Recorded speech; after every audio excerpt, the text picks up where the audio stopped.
You're watching the 1998 Young Reader's Choice Award book preview. We'll tell you soon about the 1998 nominated titles, but first, here's the winner of the 1997 4th through 8th grade Young Reader's Choice Award. Colin has spent weeks perfecting the smell of his shoes for the stinkiest sneakers in the world contest.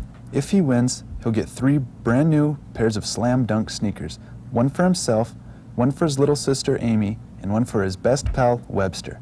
Colin has spent weeks working towards stinky perfection, not washing his feet, wearing no socks, jogging to get his feet juicy, and even sleeping with his sneakers on. But now, as the contest day arrives, the nasty, stinky sneakers are missing. Eve Bunting is the author of the 1997 Young Reader's Choice Award winner, Nasty, Stinky Sneakers. She was raised in Northern Ireland and learned to tell stories after the lights were out at the boarding school she attended. Now she lives in California and has written over 200 books for readers of all ages. Kids of the Pacific Northwest loved reading, but not smelling, the 1997 Young Reader's Choice winner, Nasty, Stinky Sneakers. The Young Reader's Choice Award is the oldest children's choice award in the United States, and it's the only regional award chosen by readers of 2 countries. Each year, students in the 4th through 8th grade in Alaska, British Columbia and Alberta, Washington, Oregon, Idaho, and Montana read and vote for their favorite book. Who will win in 1998? It's up to you. All 4th through 8th graders who have read or listened to at least 2 of the nominated titles can vote in March. To help you decide which of the books you want to read, here's a brief description of each book and author. When Avi was a kid, he had trouble with writing and spelling. But he loved to read, and a tutor helped him overcome his difficulties. Now Avi writes for children and loves to turn out different kinds of books. He says, "I certainly don't want to write the same kind of book over and over again, any more than I want to enjoy only one flavor of ice cream. I used to be a librarian. How boring if all the books in the library were the same." Avi's book, Poppy, comes from one of the very oldest ways of telling a story, the animal tale. The trouble all begins when Poppy, a tiny deer mouse, and her boyfriend can't resist a dance in the moonlight in Dimwood Forest. The animals of Dimwood Forest may not do anything without the express permission of Mr. Ockix, a great horned owl who has proclaimed himself king of the forest. When the mouse family asks Mr. Ockix if they may move to the other side of the forest, he refuses. So Poppy sets out on her own, facing the perils and dangers of the forest as well as the terrible owl.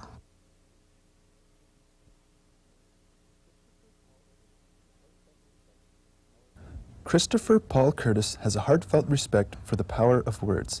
He has felt a burning desire to write ever since he realized he couldn't talk his way out of many of his problems. Curtis says, "I believe that young people are often blessed with the best ears for detecting what rings true or what feels right in a particular piece of writing." The setting of his first book is Flint, Michigan, and that's where Curtis grew up, just like his main character Kenny in The Watsons Go to Birmingham, 1963. Enter the hilarious world of 10-year-old Kenny and his family, the Weird Watsons of Flint, Michigan. There's Mama, Dad, little sister Joetta, Kenny, and Byron, who's 13 and an official juvenile delinquent. When Mama and Dad decide it's time to visit Grandma, the Watsons head out on a trip like no other. They're headed south. They're going to Birmingham, Alabama, toward one of the darkest moments in American history.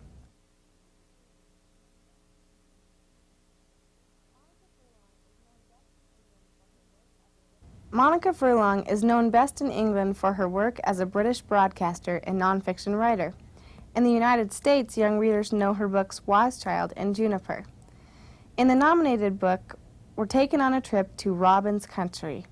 To escape his cruel master, Dummy, a mute servant boy, runs away and accidentally stumbles into Robin Hood's forest hideaway. Some of the merry men think Dummy is a spy, and Marion is especially suspicious.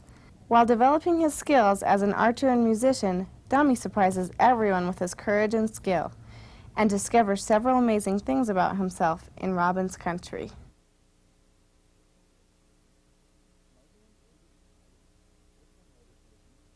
Margaret Peterson Heddix is a full-time writer who lives in Pennsylvania. She grew up on a farm in Ohio and attended Miami University, receiving degrees in history, creative writing, and journalism. Heddix worked for a time as a reporter for the Indianapolis News. Indiana is the setting for her first novel, Running Out of Time. Jessie's mother is desperate because the children of Clifton are dying, and in the year 1840, there is no medicine to help them. She has to reveal an enormous secret. Things are not what they seem, and Jessie must put her own life in jeopardy in order to rescue all the children.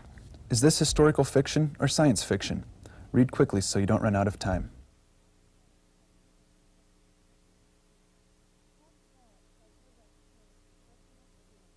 Peg Carrot says her books spring from personal experiences. She must have plenty of experiences living in a 100-year-old farmhouse in Seattle, Washington suburb with her husband and animal friends. Her 4 grandchildren call her Mooney and know that when they visit, she will read to them as long as they want to listen. She says, "My readers know that I will write for them as long as they want to read my books." You'll definitely want to read Danger at the Fair. When Ellen visits a fortune teller at the county fair, she doesn't expect to have a frightening psychic experience. But it all begins to make sense when she realizes her younger brother, Corey, is missing. Determined to catch a pickpocket and get his picture in the newspaper, Corey gives chase and finds himself trapped inside the scary River of Fear ride. He's in more trouble than he has ever dreamed of, and Ellen is the only one who can rescue him. They are both in terrible danger at the fair.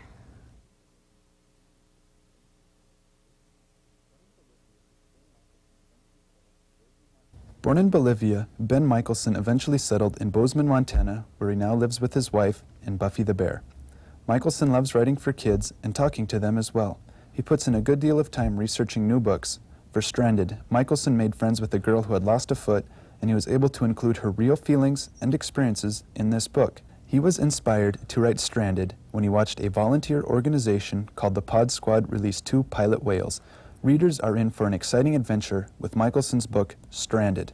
Nothing has been the same for Kobe since she lost her foot in an accident 4 years ago. Her parents smother her, and the kids at school stare. The only place she really feels at home is in her small boat on the ocean.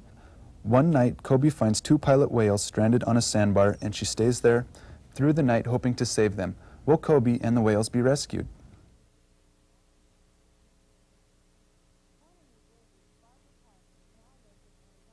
Born in New Jersey, Barbara Park now lives in Arizona with her husband and children, who keep her aware of current trends.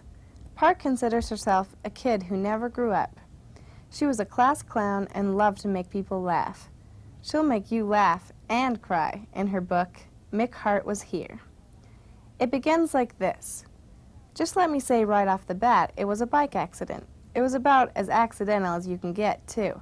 Like Mick wasn't riding crazy or dodging in and out of traffic, and both of his hands were on the handlebars and all like that. His tire just hit a rock, and he skidded into the back of a passing truck, and that was that. Mick Hart's older sister Phoebe tells about him, his terrific sense of humor and his funny pranks. It's the only way to make sure everyone remembers Mick Hart was here.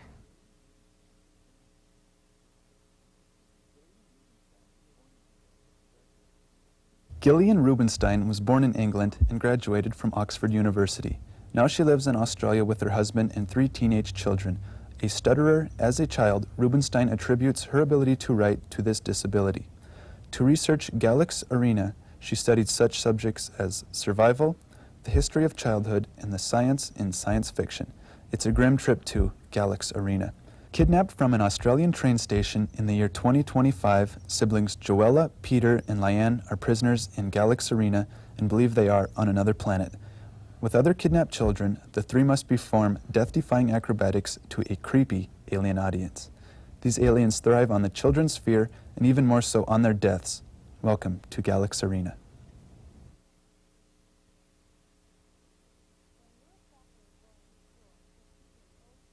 When Louis Sacker was going to school, his teachers always said his name wrong. Now that he has become a popular author of children's books, teachers everywhere now say his name wrong. Sacker writes funny books. When he was in college, he had a job as a teacher's aide, and kids called him Louis the Yard Teacher. This eventually inspired Sacker's series about Wayside School. This is a weird school, but wait. Wayside School gets a little stranger. Welcome back to Wayside School. It's been closed for 242 days, but now it's school business as usual. Or is it? Mrs. Jules, the best teacher, is having a baby, and that means substitute teachers. First, Mr. Gorf. Why does he have 3 nostrils? Then there's Mrs. Drazel, who never forgets. And finally, the fearsome Miss Nogard, who could listen to their brains. It's hard to believe, but Wayside School does get a little stranger.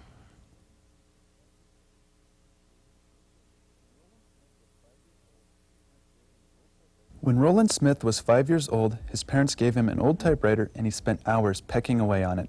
As a college student, he worked at a local zoo, and then he spent over 20 years caring for exotic animals. Combining his love for writing and animals, Smith has been writing books for children about animals. After visiting Kenya in 1983, Smith was inspired to write Thunder Cave.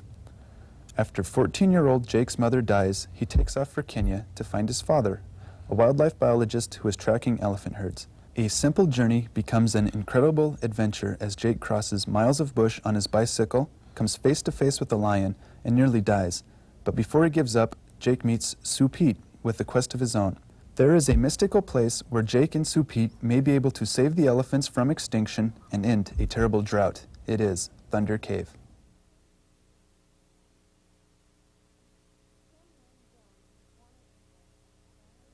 Tim Wynne Jones was born in England, and his family moved to Canada when he was 4 years old. After failing English in high school, he went off to study architecture. Wynne Jones left college after 3 years and joined a rock band called Boogie Dick. Eventually, he returned to the university and earned a degree in visual arts, which convinced him to leave the visual arts field. Now he is a writer for children who has won many awards. Wynne Jones and his wife and 3 children live in Ontario on 76 acres of rock and pine forest, swamp, and rolling meadow. Sounds like a good setting for some of the kinder planets. One day, for no particular reason, Fletcher pasted the names of a lot of exotic places on his chest and stomach. "They're all places I'd like to go someday," he says.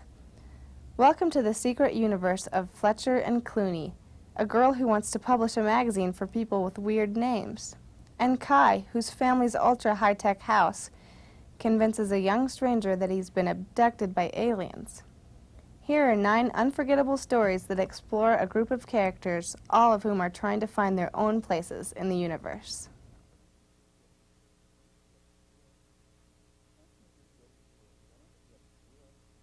San Francisco is where Lawrence Yep grew up and lives now. He also uses it as the setting for many of his books. When he was a kid, Yep had trouble finding books about kids like him, and he started writing science fiction in high school. He loves to write for children and uses many details from his own life in his writing. His relatives often try to guess if they are in Yep's books. I wonder if Yep really has a relative, like Teddy in Later, Gator. It's a tradition in Teddy's family to give practical presents. But when Teddy gives his younger brother, Bobby, white socks for Christmas, his mother tells him he has taken the tradition too far. So for Bobby's birthday, Teddy buys him a truly extraordinary gift. What could be more perfect, Teddy thinks, than to give his perfect, never-do-anything-wrong brother a meat-eating, jaw-snapping baby alligator for a pet. See you later, Gator. Those are the 12 nominated titles for the Young Reader's Choice Award. At the end of this videotape, your librarian or teacher will show you where these books are shelved in your library or classroom and answer your questions. Enjoy the reading. And don't forget to vote.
You're watching the 1998 Young Reader's Choice Award Book Preview, Senior Division. We'll tell you about the 1998 nominated titles, but first, here's the winner of the 1997 Young Reader's Choice Award, Senior Division. 10th grader Remy prays frequently to the god of driver education. She always wants to have a turn at driving in her driver's ed class, so trading name tags with students who don't is no problem. The teacher is so oblivious he never knows who is driving and who never drives. Driver's ed is like so many things in school, lame. If the parents only knew. Caroline B. Cooney is the author of Driver's Ed, which is the winner of the Senior Division of the 1997 Young Reader's Choice Award. Cooney began writing mysteries in college because those were her favorite books to read. Now Cooney writes all sorts of stories for young adults and has now won her second Young Reader's Choice Award. When Cooney started writing Driver's Ed, she thought it would be a light book about a fluff course, driver's education. But the story took a more serious turn when her editor remarked that Driver's Ed is the only life and death course in school. Readers throughout the Northwest loved reading the 1997 Young Reader's Choice Senior Division winner, Driver's Ed. The Young Reader's Choice Award is the oldest children's choice award in the United States, and it's the only regional award chosen by readers of two countries. Each year, students in 4th through 8th and 9th through 12th grades in Alaska, British Columbia and Alberta, Washington, Oregon, Idaho, and Montana read and vote for their favorite book. Who will win in 1998? It's up to you. All 9th through 12th graders who have read or listened to at least two of the nominated titles can vote in March. To help you decide which of the books you want to read, here's a brief description of each book and author. Robert Cormier says he went around for 30 years disguised as a newspaperman. At night, his true self was revealed when he pounded out short stories and novels on his old Royal typewriter.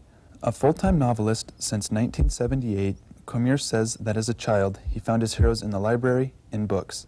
Many of Cormier's books are controversial. He doesn't believe that life always has a happy ending. Sometimes the hero doesn't win. Who wins in his book? In the middle of the night. 16-year-old Denny wants a normal life. He wants to get a driver's license, and he wants to be able to answer the phone. For years, Denny has listened to his father answer middle-of-the-night phone calls near the anniversary of a tragic fire that occurred when his father was a teenage usher. Now, 25 years later, Denny defies his parents, answers the phone, and is drawn into a potentially deadly relationship with a mystery caller. All this in the middle of the night.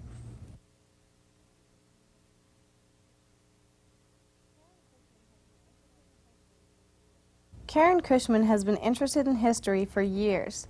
She teaches museum studies and uses general histories and primary sources to collect her information. She looks closely at first-hand accounts, letters, journals, recipes, and personal papers to learn details about medieval life. Readers will have a real taste of the Middle Ages when they read The Midwife's Apprentice. One frosty evening, a girl who knows no home, no parents, and no name but Brat finds shelter and warmth in a farmer's dung heap. There, Jane, the village midwife, finds her. So it is that Brat, now called Beetle by her new mistress, begins her career as a midwife's apprentice. But one day she fails at an important assignment and runs away, feeling too stupid to be useful. She's used to surviving by her wit and determination. Can she find a place in the world?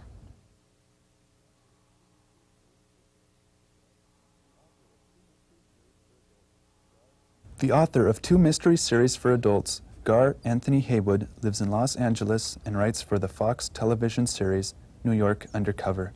He seems to know for a fact that bad news travels fast.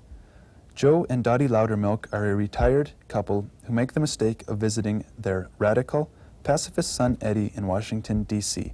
For as long as Joe and Dottie can remember, they've been bailing their kids out of trouble, but this time they have to bail their son out of jail and clear his name of murder.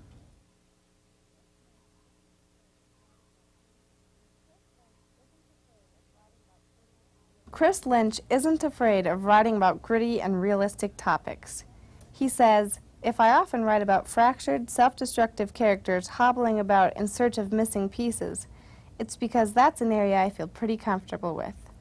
Drawing on his own experiences, Lynch writes about the good, the bad, and the ugly aspects of being an adolescent.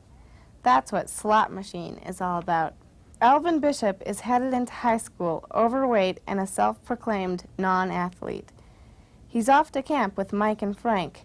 It's a summer retreat designed to identify and train future athletes for the high school sports program. As everyone around him slips smoothly into a slot in his chosen sport, Alvin is pounded on the football field, slammed on the baseball diamond, and tortured on the wrestling mat. And he still can't find a slot.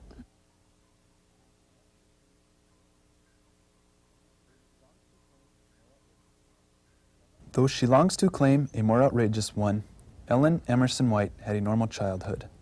She has always liked making up stories and realized in college that writing was her career. Easily distracted by movies, court TV, and Starbucks, White works best at night. She says, writing about the boyfriend of the week can get tedious, so I try to pick bigger issues whenever possible. Using the Vietnam War as a backdrop is certainly picking a big issue. The road home. The war in Vietnam claimed many victims, though not all of them were soldiers. Lieutenant Rebecca Phillips went to Vietnam as a nurse, to heal and give comfort, and maybe to find answers. The war had torn her family apart, and she wanted to know why. Rebecca forms two important relationships in Vietnam, with her commanding officer and an enlisted soldier with whom she falls in love.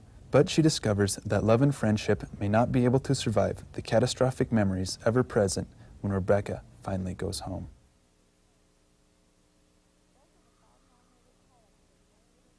Those are the 5 nominated titles for the Young Reader's Choice Award Senior Division. At the end of this videotape, your librarian or teacher will show you where these books are shelved in your library or classroom and answer your questions. Enjoy the reading. And don't forget to vote.